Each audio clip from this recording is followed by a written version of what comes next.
오늘 나온 뉴스들 언박싱 해드리는 기자 언박싱. 오늘은 주간경향 이한희 기자 나왔습니다. 어서 오십시오. 네, 안녕하세요. 자, 지난 금요일부터 주말까지 코로나19 신규 확진자가 사흘 연속 60명을 넘어섰습니다. 네, 주말에 사흘 연속 신규 확진자 수가 60명대까지 늘어났는데요. 네. 이 같은 확산세가 사실 지난 4월 이후 3개월 만입니다. 다행히 오늘 0시 기준 신규 확진자는 48명으로 주말보다는 감소됐습니다. 지금 특히 우려되는 지역이 광주인데요. 광주는 지역 사찰에서 시작된 집단 감염이 오피스텔, 교회, 그리고 요양원까지 번지고 있고요. 전라남도에서도 지난달 27일 이후 8일 만에 2명의 확진자가 나와가지고 오늘부터 사회적 거리두기 2단계를 광주에 이어서 실시하고 있습니다. 예.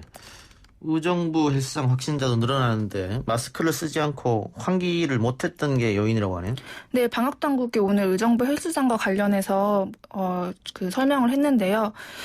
운동 중 마스크 착용하지 않고 환기가 불충분했다라고 얘기를 하면서 마스크를 잘 착용했고 소독과 환기를 철저히 한 부천의 헬스클럽에서는 91명의 접촉자가 있었음에도 확진자가 한 명도 발생하지 않았다는 겁니다. 또 집단 감염이 발생한 쿠팡 물류센터에서도 이런 수칙을 지킨 곳과 그렇지 않은 곳 간에 큰 차이가 있다고 설명했는데요. 가령 150명의 확진자가 발생한 부천 물류센터는 식당이나 휴게 공간에서 거리두기가 지켜지지 않았습니다. 반면에 셔틀버스의 정원의 절반만 태우고 또 구내 식당에서도 칸막이를 설치한 덕평 쿠팡 물류센터에서는 추가 감염이 단 한 건도 없었거든요. 그래서 이런 방역당국은 마스크와 환기 같은 기본적인 지침을 잘 지켜야 한다고 당부했습니다. 근데 운동하면서 마스크를 쓰고 하기가 쉽지 않잖아요. 사실 저는 헬스장 문을 여는 것 자체가 좀 이해가 안 됩니다. 네. 그래요. 이제 코로나 때문에 지금 어떻게 할지 참 다시 잠잠하다가 다시 번지는 그런 상황인데 공기로도 전염될 수 있다. 과학자들이 그런 얘기를 했다고요? 네. 주말에 32개국 과학자 239명이 세계보건기구 WHO에 공개 서한을 보냈는데요. 코로나19의 공기 감염 가능성이 있으며 따라서 코로나19 예방 수칙을 변경해야 한다는 내용입니다. 그동안 WHO는 바이러스가 비말 감염이라고 공지를 했는데요. 과학자들은 이번에 비말 크기와 관계없이 공기를 통해서 감염되고 호흡을 통해서 사람이 감염된다 이렇게 얘기를 주장을 했는데요. 만약에 이 공기 감염이 사실이라면 환기가 충분치 않은 장소는 심각한 문제가 됩니다. 또 사회적 거리두기를 지킨 실내에서도 무조건 마스크를 착용해야 합니다. 예, 치료제가 나오지 않는 이상 계속 코로나19는 우리랑 함께 간다 이렇게 보면 되겠군요. 네. 네. 그래서 방역 수칙을 지키는 것이 굉장히 중요하다 이렇게 말할 수 있겠습니다. 최숙현 선수 사망 사건과 관련해서 문화체육관광위원회가 오늘 오전 긴급 현안지를 열었습니다. 장관과 대한체육회장도 나왔고 가해자로 지목된 사람들도 나왔죠. 네. 어떤 얘기가 나왔습니까? 네, 일단 문제가 됐던 거는 장관과 대한체육회장이 이 가해자에 대한 아무런 정보가 없었다는 겁니다.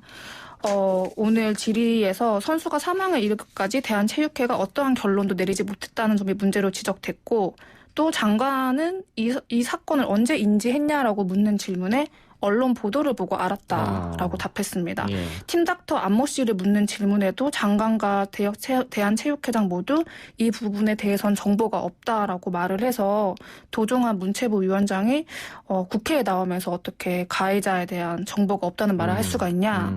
이 자리에 나온 책임 있는 사람들이 그런 정보를 모르면 어떻게 회의를 진행하겠냐라고 하면서 언성을 높이기도 했습니다. 또 가해자로 지목된 그 감독과 팀 주장 그리고 동료 선수들도 입장을 밝혔는데요. 폭행과 폭언 혐의를 모두 부인했습니다. 김규봉 경주시청 감독은 선수 폭행이 일어났던 사실을 몰랐던 부분에 대해서는 자신의 잘못을 인정하고 사과한다라고 말했는데요. 즉 자신은 폭행이나 폭언을 한 적이 없지만 감독으로서 관리 감독을 제대로 못했기 때문에 그 부분은 사과한다는 내용이고 장윤전 전 주장도 폭행을 한 적이 있냐는 질문에 그런 적이 없다라고 말을 했고 고인에게 사과할 마음이 있냐는 질문에는 같이 지내온 시간이 마음 아프지만 일단 조사에 성실히 임했다고 답했습니다. 그런데 이날 동료들이 기자회견을 했잖아요. 근데 처벌 1순위는 장윤정 선수라고 말해서 좀 더 지켜봐야 할 것으로 보입니다. 지금 뭐 고 최숙현 선수나 네. 녹취록도 나와 있고 일기장도 있고 네. 또 동료 선수들도 폭행한 거 맞다. 네, 증언이 우리도 오늘. 당했다.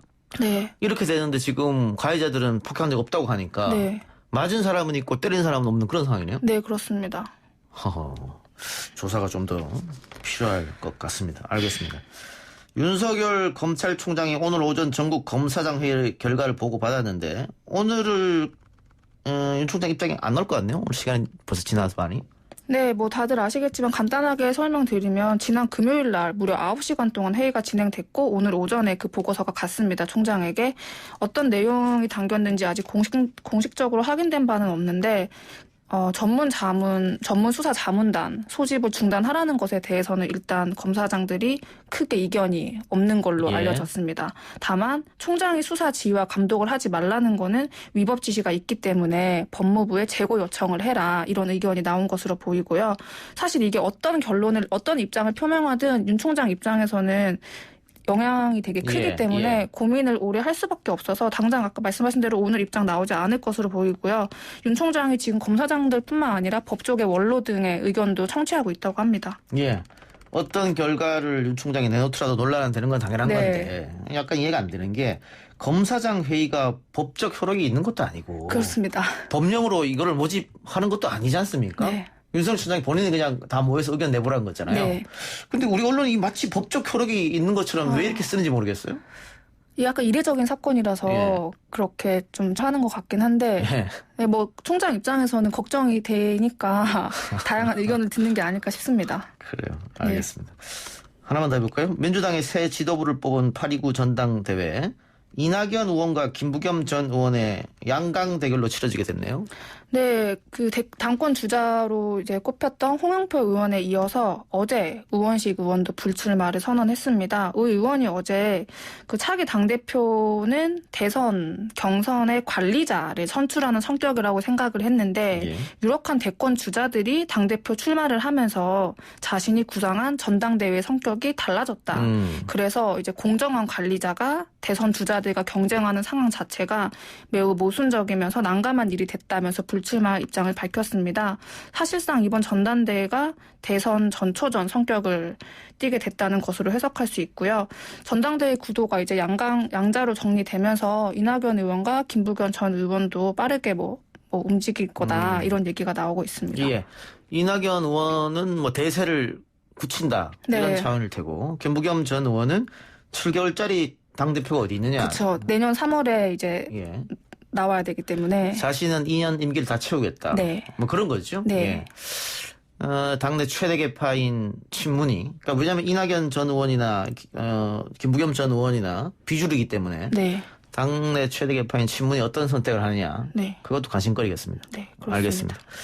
자, 오늘 기자 언박싱 여기까지 하고요. 오늘 이한희 기자 마지막 시간이라고요? 아, 네. 너무 멀어서 못 나온다고요? 아, 네. 지금 제가 여기 저희 집에서 1시간 반 정도 걸려서 네. 그동안 1시간 반 정도 걸려서 기자 브리핑 하느라고 수고하셨습니다. 아, 네, 감사합니다. 다음 주부터는 YTN TV 프로그램이죠. 뉴스가 있는 저녁. 변상욱 앵커가 매주 한 번씩 네. 나오게 됐습니다. 너무 잘 됐다고 생각합니다. 네. 예, 여러분들 많이 변상욱 앵커 사랑해 주시고 지금까지 이한희 기자 수고하셨습니다. 네, 감사합니다.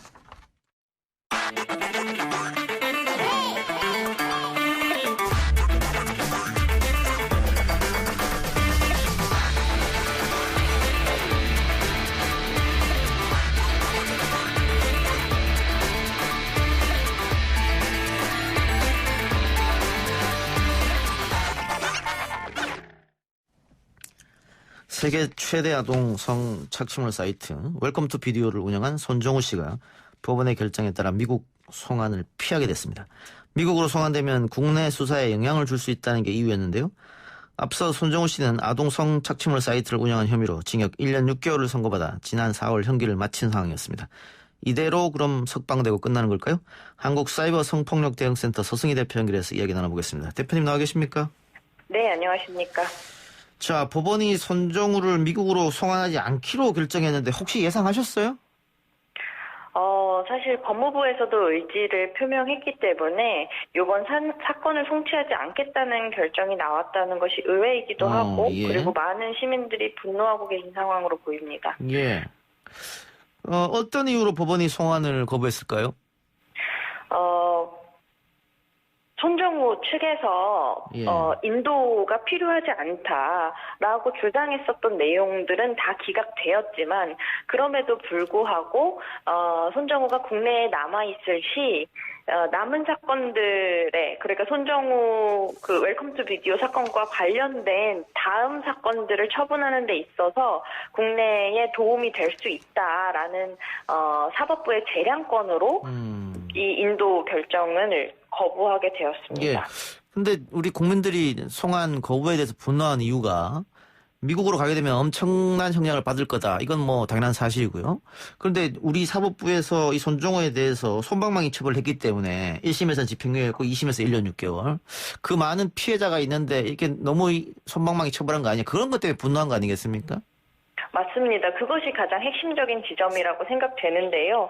사실 사법부가 국민들로부터 신뢰를 잃은 것이 핵심이고 그 신뢰를 잃은 책임조차도 사법부에 있다는 것을 예. 여실히 보여준 사건이라고 생각됩니다. 그래서 2심에서 1년 6개월형을 받은 것부터가 이제 문제의 시작인데요. 사실 국내에 있는 기존의 법률, 그러니까 아동청소년 이용 음란물의 제작 배포 등에 관한 법률의 1항에 제작 수입 수출 이 조항이 적용되었다면 최대 무기징역까지 선고받을 수 있는 사건이었거든요. 그런데 1년 6개월밖에 형이 나오지 않았기 때문에 많은 국민들이 공분을 하고 이것이 이제 불합리한 처사다라고 공감을 할 수밖에 없는 것 같습니다. 예. 근데 뭐 우리 양형 기준이라는 게 있으니까 뭐 다 국내 수사를 위해서 석방했다 하더라도 역시 형이 나중에 뭐 가형되거나 그러지는 않을 것 같단 말이죠. 그렇죠. 사실 이미 그 손정우 씨에 대해서는 이미 처분이 났다라고 1년 6개월로 났다라고 보시는 게 맞을 것 같습니다. 그래서 그 이후에 추가적인 수사나 재판이 열리는 계획이 있는지에 대해서는 그런 이제 맥락을 두고 염두에 두고 한 이야기인지 재판부에 다시 확인해 볼 필요가 있지만 일단 이번 사건 관련해서는 손정우 씨가 1년 6개월 형을 받은 것으로 사건이 끝났다라고 볼 수 있겠죠. 예. 혹시 추가적으로 수사나 재판이 열린다고 하더라도 1년 6개월 이상은 나오기 어려울 테고 뭐 그럴 걸 텐데. 그렇지는 않을 것 같습니다. 그렇습니까? 이제 뭐 별건으로 사건이 예. 구성돼서 다른 법률 조항이 적용될 수 있다면 충분히 적극적으로 해석해서 예. 처분받을 수 있겠지만 사실 그런 계획이라든지 그런 것이 가능할지 여부는 추가적인 예. 확인이라든지 사건 진행 상황을 봐야 할 것 같습니다. 우리 국민이니까 우리 사법부에서 판결하는 게 맞다 이런 의견도 있는 것 같은데 거기는 어떻게 생각하세요? 사실 이번 그 판결문을 그 결정문을 통해서 재판부에서도 이번 송 씨에 대한 처분이 범죄인 인도를 할 수 있는 충분한 사안이다라고 이미 판결문에 적혀 있거든요. 예. 그렇기 때문에 사실 송환을 하는 것 자체에는 문제가 없었다. 법리적으로도 그렇게 판단이 됩니다. 다만 사법부의 재량으로서 송환을 하지 않겠다라는 결정이 이루어진 것이죠. 어쨌든 법원이 송환 불허를 결정하면서 손정우 씨가 그대로 석방이 됐지 않습니까? 예. 예. 피해자들은 여전히 고통받을 텐데 특히 이 사건이 가슴이 아픈 것이 미성년자 피해자들이 너무 많아서 이게 이 가해자가 이렇게 자유의 몸으로 풀려나는 게 맞나 싶기도 한데. 네, 이번 사건 같은 경우에는 굉장히 나이가 어린 예. 아동 청소년의 그 성착취물까지도 적극적으로, 유통이 되었고, 그리고 손 씨가, 본인이 이런 아동 청소년 성착취물을 보기 위해서는 그 사이트에 본인이 제작한 영상을 업로드해야 그 사이트에 가입할 수 있도록 사실 제작을 유도하기도 했거든요. 그렇기 때문에 이와 같은 1년 6개월 형을 받고 지금 석방이 된 것 자체가 당연히 이제 저 또한 납득할 수 없고 많은 국민들께서도 납득할 수 없고 이와 같은 처분으로 사건이 끝났다는 것에서 사법부의 굉장한 반성과 책임이 필요하다고 생각합니다. 근데 또 엠번방 사건이 또 있지 않습니까? 재판이 줄줄이 대기 중인데 그 엠번방 사건에서도 가해자들이 형량이 그렇게 많지는 않을 것이다 이렇게 얘기하는 사람들도 있더라고요. 어떻게 보세요? 사실 엠번방 사건에서는 조주빈 같은 경우 조주빈도 같은 아청법 제11조의 1항이 제대로 적용된다면 최대 징역이 무기징역까지 가능하거든요. 그래서 국민들의 이제 공분과 관심이 높은 만큼 예. 이것이 낮은 형으로 끝나지 않기를 기대하고 있고요. 그리고 예. 공대회의를 통해서 공동 지원하는 변호사님들께서도 많은 힘을 쓰고 계십니다. 지난 20대 국회에서 이 엠번방 방지법이 통과됐고 대법원에서도 엠번방 방지법에 맞춰 양형 기준을 논의할 예정이라고 하는데 이 디지털 성범죄에 대한 양형 기준이 방금 말씀하신 것처럼 꽤 높은데도 대부분 지켜지지 않았단 말이죠. 판결할 때는. 이번에는 어떻게 될 것 같아요? 네, 사실 양형 기준이라는 것 자체가 촬영물 이용한 성폭력에 대해서 아직 만들어지지 않았는데요. 입법은 최대 형량이 부족하지 않게 만들어진 법에 대해서도 양형이 제대로 내려지지 않는 문제가 반복되었다 보니까 이번에 상향 평준화된 양형 기준이 만들어지는 게 굉장히 중요하다고 생각하고요.